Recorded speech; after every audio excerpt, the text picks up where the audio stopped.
With the developments of germ theory of disease, there was a search for ways and means to combat the infectious disease.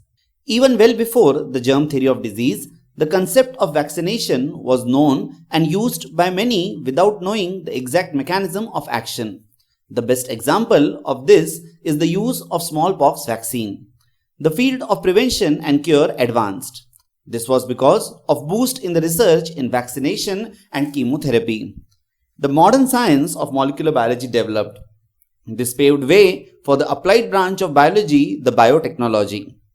It was the epidemic of smallpox in 1788 in Gloucestershire that provoked the physician, a country doctor, Edward Jenner, to revise the methods of preventing the disease. Jenner was immune to smallpox. Jenner, through his observations, knew that the patient who had suffered from cowpox, especially from milkmaids, did not suffer from smallpox.